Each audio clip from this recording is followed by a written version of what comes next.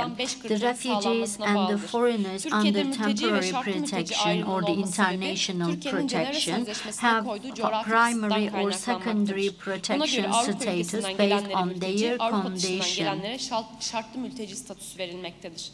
There are two types of protection given as per the law on migration management, and the Article 63 of this law on migration management is mainly focusing on the people's life and their safety and security.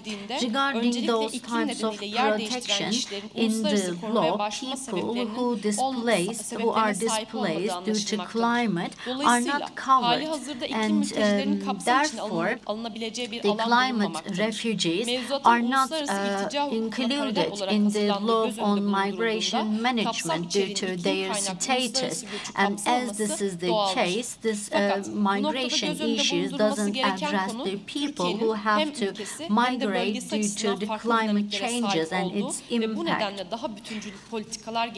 And in order to solve this problem, we have to have actually more comprehensive policies, and we have to create a pioneering policy as Turkey. However, we have to be sure that this migration has a quite dynamic structure. Therefore, any step to be taken shouldn't attract more migration. On the contrary, the steps to be taken for climate refugee status should actually require more strong and comprehensive climate policies. So, as a result, there are international legislation for asylum-seeking process and the refugee process. However, the climate migration is not included or is not addressed in those international conventions, and there needs to be a more holistic study to cover, to address those climate crises and the climate crisis related migration flows. Therefore, the human rights will be under risk due to the climate change, and the relevant policies has to be improved. From a macro perspective, we have to remember that all the natural resources are quite scarce all around the world. Therefore, people who are forced to be displaced also should be compensated by their own state.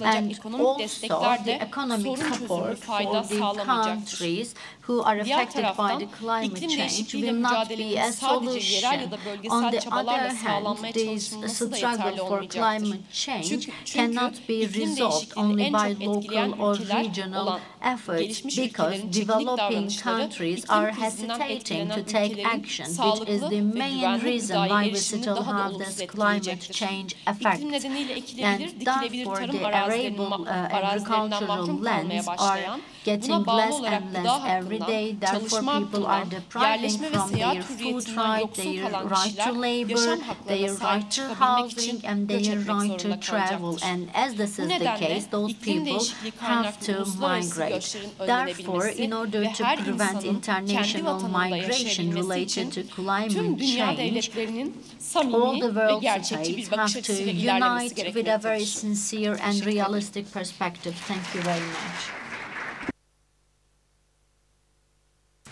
Sayın Özkara'ya We would iklim like to thank you değişikliği, very kaynaklar much, üzerindeki Madam etkisi Özkara, ve bunun for göçle this ilişkisini informative ortaya koyan presentation. başarılı sunumu için teşekkür ediyoruz.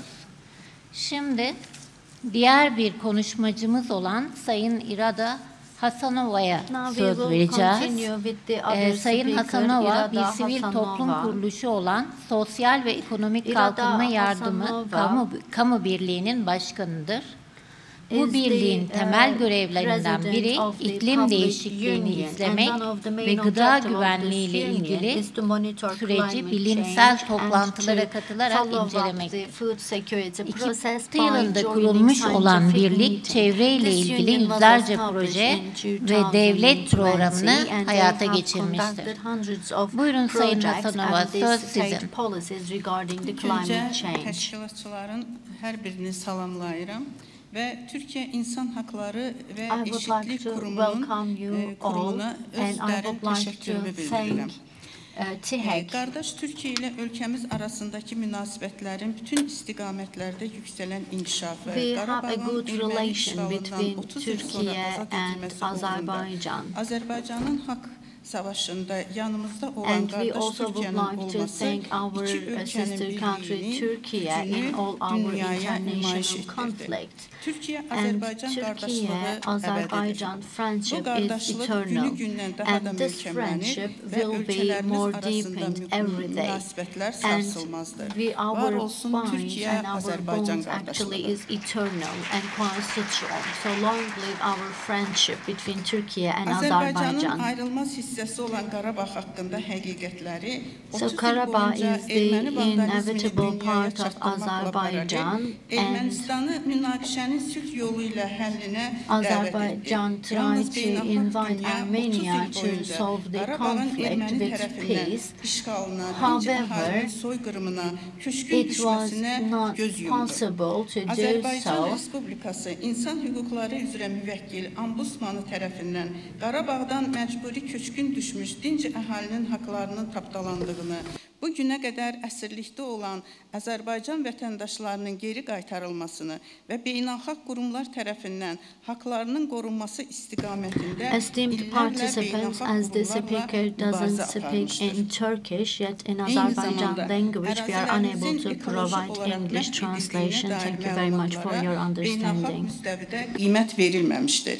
Ombudsman hər zaman ekoloji terrora qarşı mübarizədə qeyri-hökumət təşkilatları ilə sıx əməkdaşlıq etmiş və birlikdə bəyanatlar hazırlayaraq beynəlxalq qurumların diqqətinə çatdırmışdır. Qeyri-hökumət təşkilatlarına Dövlət Agentliyinin təşkilatçılığı ilə erməni faşizminin işğalından azad edilmiş Qarabağ ərazilərinə qeyri-hökumət təşkilatlarının dəfələrlə səfərləri təşkil edilmişdir. Qeyri-hökumət təşkilatları Ermənistan Qarabağ ərazisində törətdiyi vəhşiliyi, ekologiya vurduğu ziyanı, ağaçların kütləvi məhvini, çayların çirkləndirilməsini öz gözləri ilə görərək dəfələrlə birlikdə bəyanatlar imzalayaraq beynəlxalq qurumlara göndərmişdir. Qeyd etmək istərdim ki, Azərbaycan ərazilərində qeyri-qanuni məskunlaşmış ermənilər yaşadıkları yerləri tərk edərək ətraf ərazilərdə ekoloji terrorlar törətdilər. Belə ki, onlar o yerləri tərk edən zaman meşələri və evləri yandıraraq ətraf mühitə qəsdən zərər vurdular. Ermənistan vandalları tərəfindən azad edilmiş ərazilərə bastırılmış minalarla bağlı xəritələrin bu günə qədər isə Azərbaycana təqdim edilməməsi, qaçqın və köçkünlərin öz doğma torpaqlarına təhlükəsiz qaydasının həyata keçirilməsinə ciddi maneələr yaradır. Bütün bunlara baxmayaraq, Azərbaycan Respublikası Prezidenti cənab İlham Əliyevin və Türkiyə Cumhurbaşqanı Sayın Rəcəb Tayyip Erdoğan'ın qardaşlığı sayəsində Qarabağ yenidən bərpa olaraq dünyanın ən gözəl bir məkanı olacaq. Qarabağ Azərbaycandır. Biz hesab edirik ki, iqlim dəyişmələrinə qarşı mübarizədə bütün ölkələrin fəal iştirakı olmalıdır.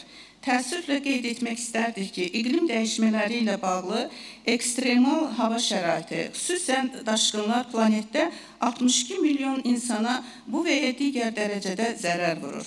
Araşdırmalarımız göstərir ki, Avropa, Yaponiya və Amerika Birləşmiş Ştatlarında şiddətli isti və meşə yanğınları nəticəsində 1600-dən çox insan həlak olub. Filippini və digər Asiya ölkələrini cənginə almış güclü manqut tayfunu nəticəsində 134 adam həlak olub, 2,4 milyon nəfər zərər çəkib. Bizi narahat edən ekstremal hava şəraitinin faciəli nəticələri getdikcə artmışdır. Misal üçün, son zamanlar təkcə Amerika Birləşmiş Ştatlarında iqlim dəyişmələri ilə əlaqədar 14 təbii fəlakət müşahidə olunub.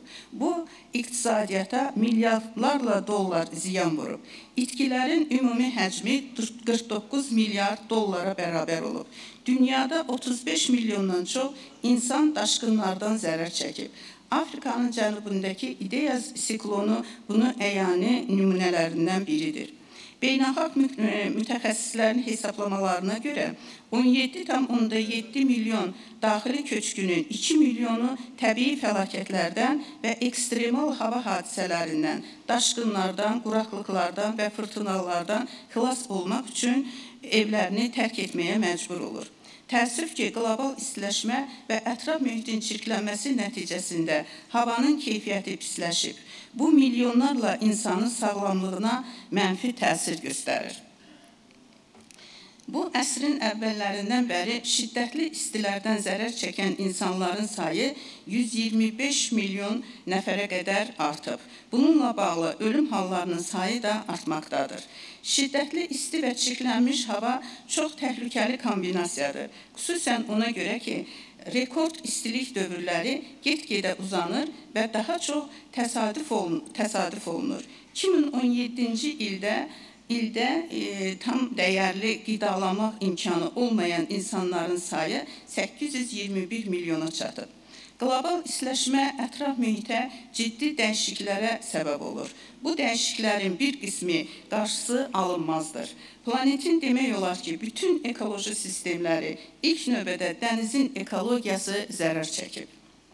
Su çatışmamazlığı insanları uzaq məsafələrdən su gətirməyə və su ehtiyatlarını evdə saxlamağa vadar edir.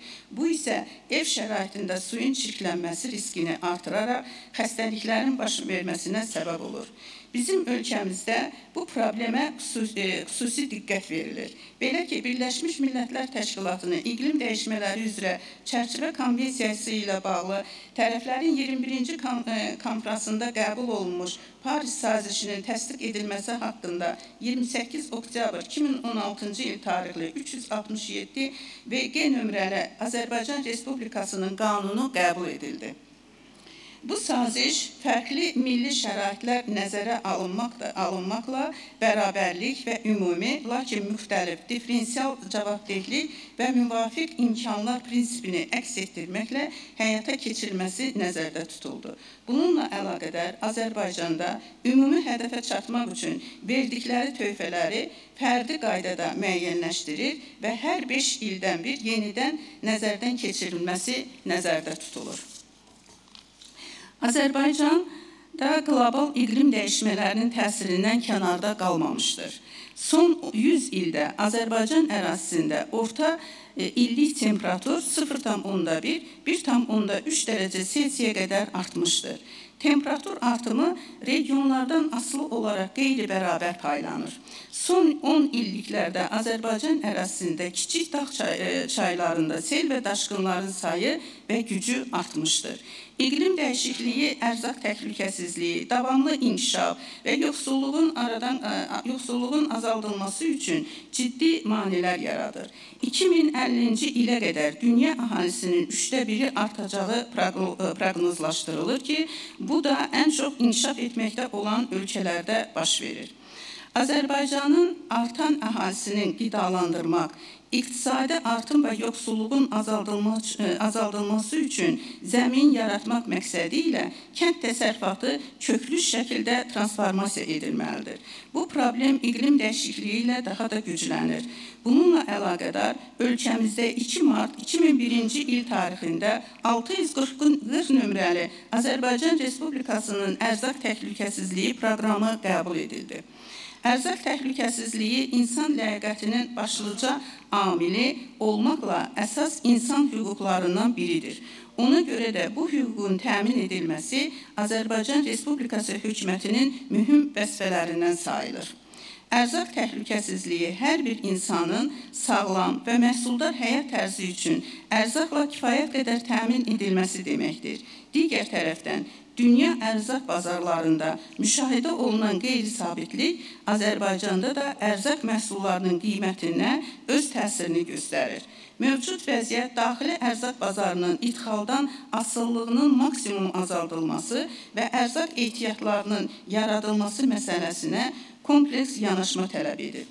Əgər Azərbaycan müstəqilliyin ilk illərində keyfiyyətə deyil, kəmiyyətə və qiymətə üstünlük verirdisə, hazırda keyfiyyət tərəfi üstünlük təşkil edir. Əhalinin gəlirlərinin artması, həyat səviyyəsinin əvvəlki illərlə müqayisədə yüksəlməsi artıq insanları keyfiyyətli ərzaq məhsullarının tələbatını artırmışdır. Deməli, ərzaq təhlükəsizliyinin Azərbaycan indi elmin inkişafına, yeyinti sənayesində və kənd təsərrüfatında elmi biliklərdən istifadəyə, yeni texnologiyaların mənimsənilməsinə və istifadəsinə xüsusi diqqət yetirilməlidir.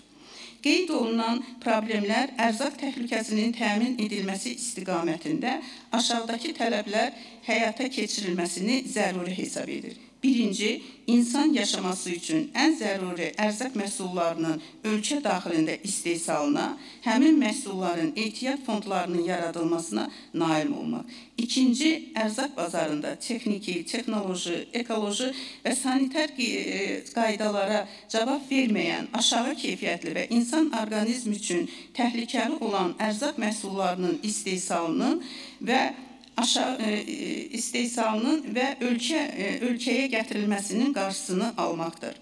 Lakin etiraf edək ki, hazırda Azərbaycanda bu sahədə problemlər hələ də qalmaqdadır və bu problemin həllində vətəndaş cəmiyyətinin və ictimaiyyətin məsuliyyəti daha vacibdir.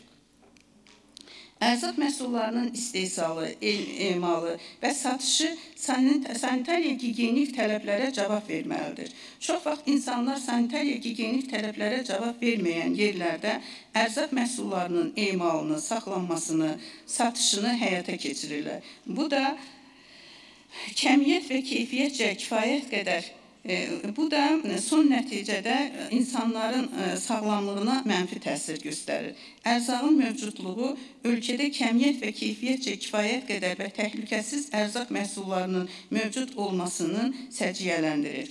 Mövcudluq adətən milli səviyyədə qiymətləndirilir və ərzaq ehtiyatlarının səviyyəsindən asılı olur.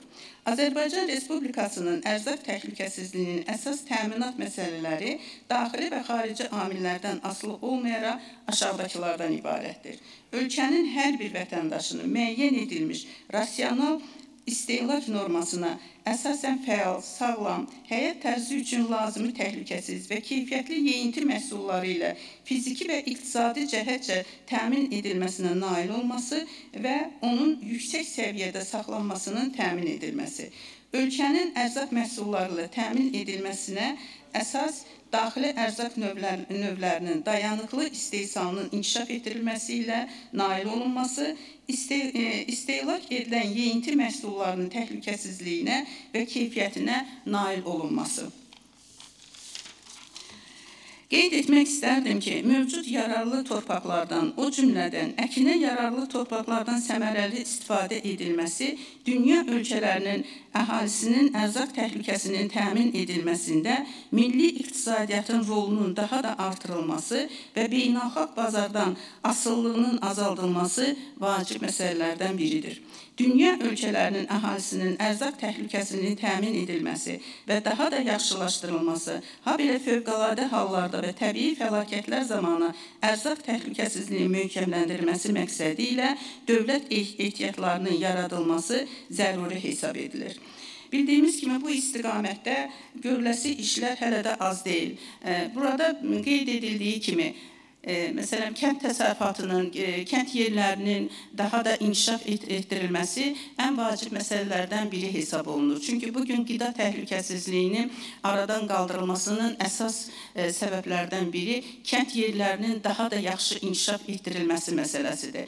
Azərbaycanda artıq ağıllı kənd konsepsiyası həyata keçirilir. Bu da ilk növbədə azad olunmuş Zəngilan rayonunda yeni bir kənd konsepsiyasının sağlanması oldu və bunun nəticəsində də həm qaçqın düşmüş bizim köçkünlərimiz həmin evlərə köçürüldü və orada da həqiqətən çox gözəl və son model kənd şəraiti yaradıldı. Yəni bu bizim bugünkü günü ən vacib məsələlərimizdən biridir ki, kənd yerlərində bütün şəraitlər yaradılsın ki, kənddən şəhərə axının qarşısı alınsın. Bu yaxınlarda mənim də bununla bağlı belə bir projem var idi. Yeni kənd konsepsiyası adlı bir proje idi. Bizim də orada əsas məqsədimiz kənd yerlərində həddindən artıq deməli ağaclar əkildi. Onlara bununla bağlı çox məlumatlar verildi ki, kənd yerlərinin səliqəli, kənd yerlərində parkların salınması, kənd şəraitinin daha da yaxşılaşdırılması bu günləri həqiqətən Azərbaycan dövlətinin əsas məqsədlərindən biridir. Son olaraq sizə bir şey də çatdırmaq istəyirəm ki, bizim Cənubi Azərbaycanda Urmiya gölünün qurudulması bugün həqiqətən bizləri çox böyük narahat edilir. Orada əsas məqsəd dövlət tərəfindən qəsdən qurudulması, oradakı bizim soydaşlarımızın köçürülməsi deməkdir. Yəni, o da həddindən artıq ekologiyaya çox mənfi bir təsir göstərəcək. Çünki Urmiya gölü duzla zəngin bir göldür. O göl əgər qurudularsa, hətta bunu da demək istəyirəm ki, orada nəinki həmin ərazidə yaşayan bizim soydaşlarımıza, hətta belə ondan kənarda, məsələn, Türkiyədə təsir göstərə bilər. Çünki o duz külək nəticəsində həmin duz təbəqələrinin havaya sovrulması oradakı bütün torpaqların məhvi deməkdir. Bizim bu sahədə çox böyük işlərimiz var, monitorinqlər aparırıq. Təşkilatımız bununla bağlı iqlim dəyişkənliyi və qida təhlükəsizliyi ilə bağlı təşkilatımız çoxlu monitorinqlər aparır, layihələr həyata keçirirlər. Diqqətiniz üçün çox sağ olun, təşəkkür edirəm.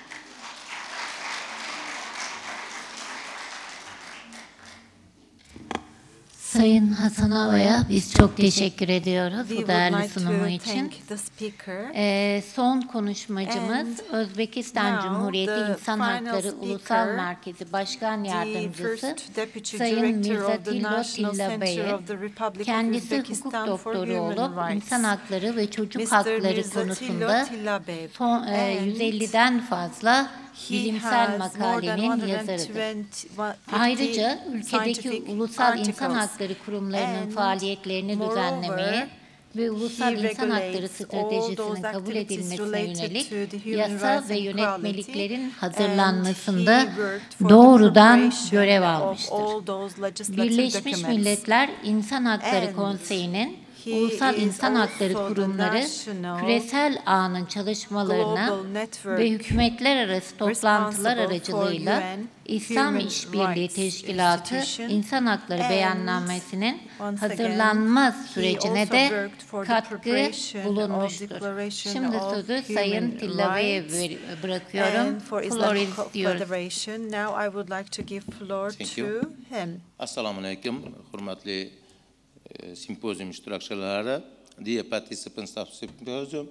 First of all, let me to congratulate all of you with the coming International Human Rights Day. 74 years ago, international community once again witnessed human rights. His dignity was the first in the global arena. Secondly, in 10 days, we are also celebrate International Day of Migrants. This key issues, one of the key issues today global agenda, and it's great pleasure me to attend this international symposium organized by Human Rights and Equality Institution of Turkey. We have conducted a MOU with the Turkish Institute. During last 3 years, we have organized several events, and I hope our cooperation will continue. It should be noted that the connection between migration and environment and climate change has been increasingly recognized as a key global policy issue over the past decade. And yesterday and today, our speaker says that the new terms, climate change diplomacy, food ethics, food security, will appear in the global agenda also. Climate change and its impacts are one of the greatest challenges of the day, directly and indirectly impacting on the full enjoyment of human rights, including social, economic, and cultural rights. It's well known that the national human rights institutions have a unique position as a central independent state actors in the promotion of and protection of human rights at national level, and as bridge between the national and international protection of human rights. This makes them essential participants in all of society effort to address the human rights of climate change and climate action. We can say that there are two principal objectives of national human rights institution engagement on climate action. First, to encourage government and business to mitigate greenhouse gas emissions and to adapt and build resilience to the effects of climate change. Second, to ensure that mitigation and the adaptation measures are consistent with the human rights issues. According to the World Bank, by 2050, 260 million people in 6 regions of the world will become climate immigrants. That they will have to leave the territories in which they live under the influence of climate factors and move to other safe places. In particular, in the territory of Central Asia, 5 million people are expected to become climate immigrants. In particular, the drying up of the Aral Sea of Uzbekistan is seriously affecting the living condition of the people of the region.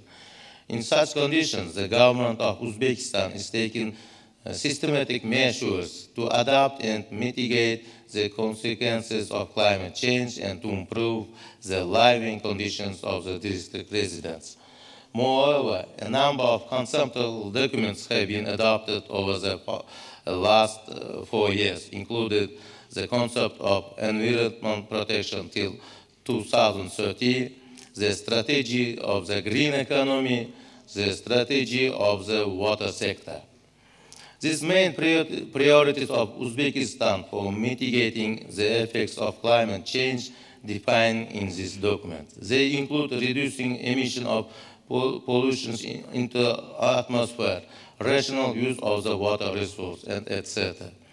Dear colleagues, Uzbekistan has also become an active participant in the global environmental agenda, including ratifying the UN Paris Climate Agreement. We have now developing our national strategy for low carbon development. and Uzbekistan is considering achieving carbon neutrality by 2050. In several international forums, last was the organization summit of the organization of the Turkic states in Samarkand. President of Uzbekistan Mirziyoyev initiatives several key aspects of the global agenda, in particular with regards to climate change issues. Mitigation of the consequences of climate change in the Republic and the adoption to them are largely facilitated by the national project, Yeşil Makan, Green Space. Every year, about 200 million trees planted in all over the region of the country to increase green space of the country from now 8% to 30%. Climate change has profound impacts on the wide variety of human rights, and including the rights to life, self-determination, development, food, health, water, and sanitation and housing.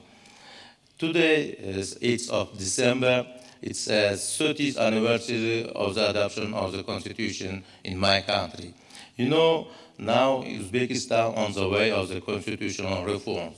Yeah, and we began these reforms for the first priority, principle of in the name of human honor and dignity. We are planning to introduce several changes in the Constitution. One of the key important issues of these changes, it's the first time environmental rights will be consolidated. And in new adoption of the constitutions, the right to healthy and favorable environment, as well as information about its condition, as well as compensation for damage caused by the environmental offenses will be introduced as a constitutional norm. Behind this, the UN principles, SDG principle, leave no one behind, also enshrined as a constitution level, and including rights and interests of women, children, disabled persons, and migrants also be introduced in the constitution. Dear colleagues, I have some proposals for consideration for exchange of views. First of all, we are fully support our colleagues to create working groups on scientific research. We have now in our office a scientific council which presents PhD and DC degrees on human rights issue, and I am as a member of this scientific council also invite all young scientists from Turkey to cooperate all aspects of human rights, including aspects of climate change, migration, and food security. Second, now in the world in the arena in international law, we can't have any legal binding documents regarding environmental rights, ecological rights, and that's why President Mirziyoyev has proposed at the 76th session of the UN General Assembly to adopt World Ecological Charter, which will include legal binding on ecological rights and issues on climate change. And we think it's time to conduct scientific research on these issues. Educational issues are very important issues in this regard. 2 days ago, in Samarkand, we have held international forum, global forum on human rights education. Very many participants all over the world, including our Turkish colleagues, participate, and I also thank to our friend, Dr. Professor Muharrem Kılıç, for his excellent contribution on human rights education.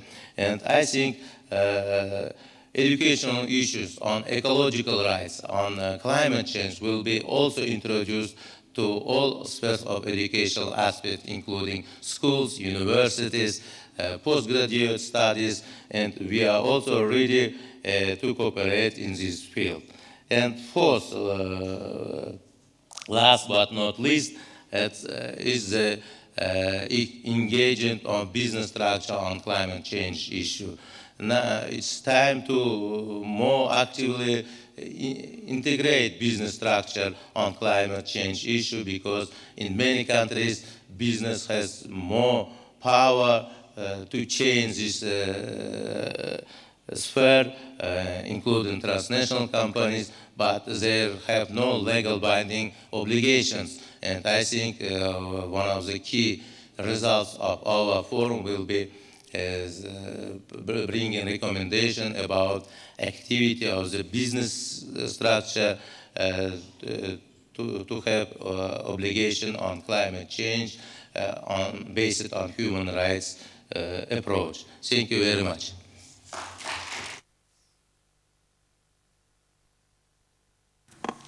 Evet, biz de Sayın Tillabayev'e We would like to teşekkür thank ediyoruz. Mr. Tillabayev for the Şimdi speech. sanıyorum Now vaktimiz it var is biraz time daha.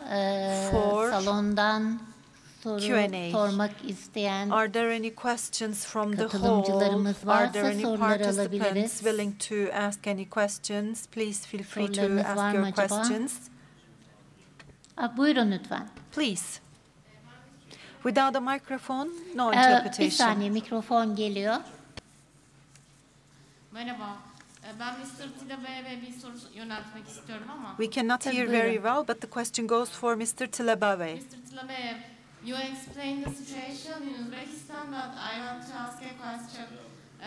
How does this climate change actually affect the migration practices in Uzbekistan, including the internal migration as well as the external migration?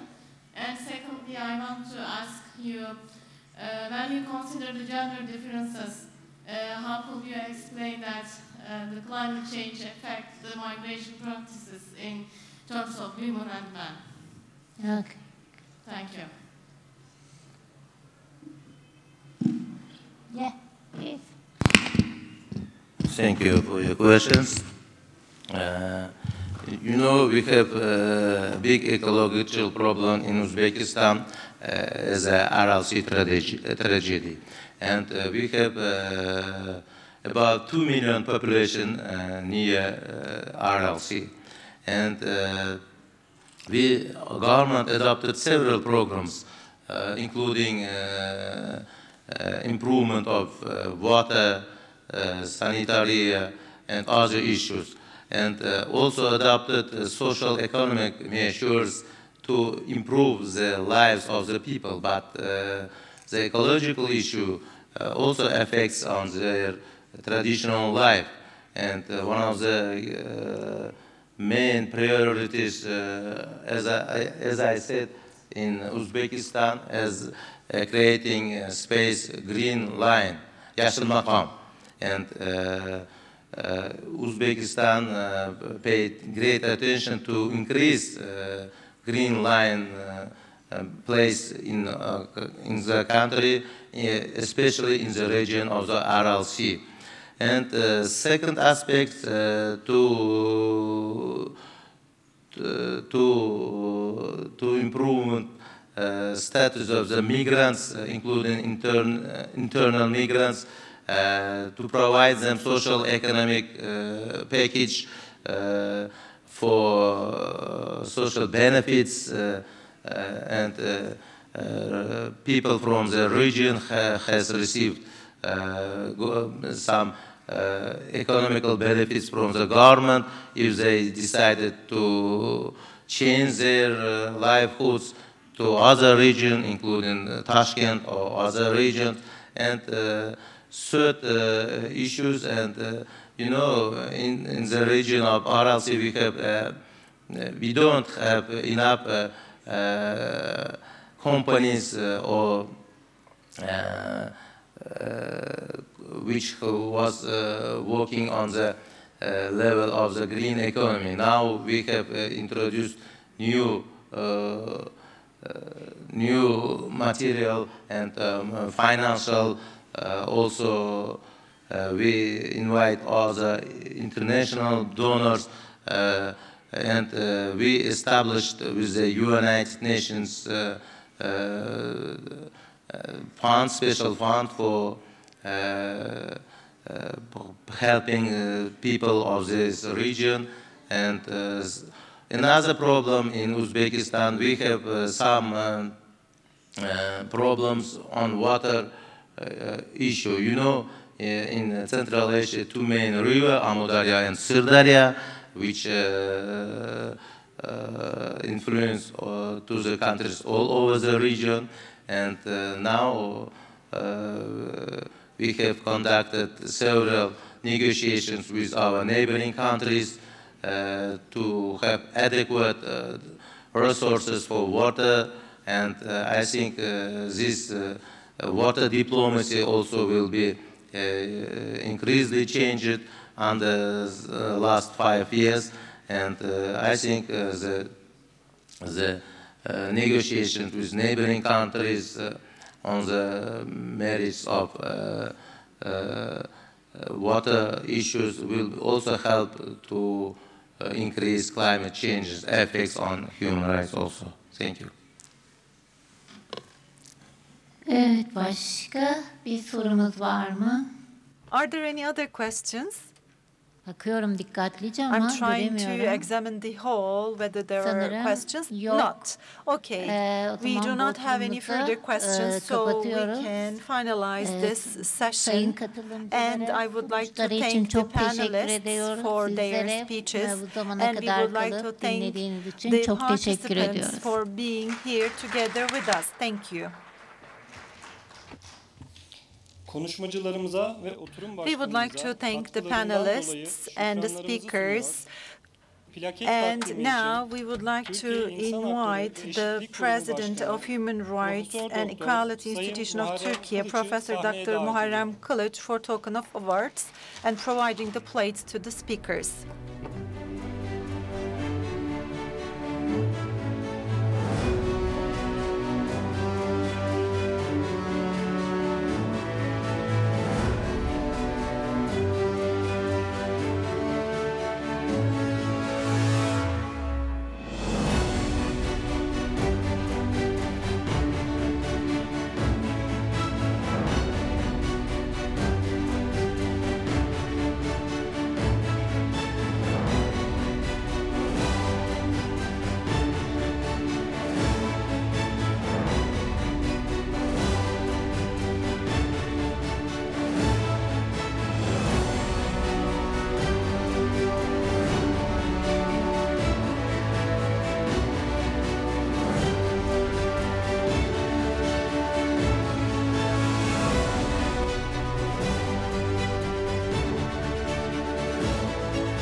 Kıymetli katılımcılar, sempozyumumuzun öğleden önceki ilk oturumu sona ermiştir. Öğle yemeğimiz saat 12'de, ikinci oturumumuz saat 13.15'te başlayacaktır.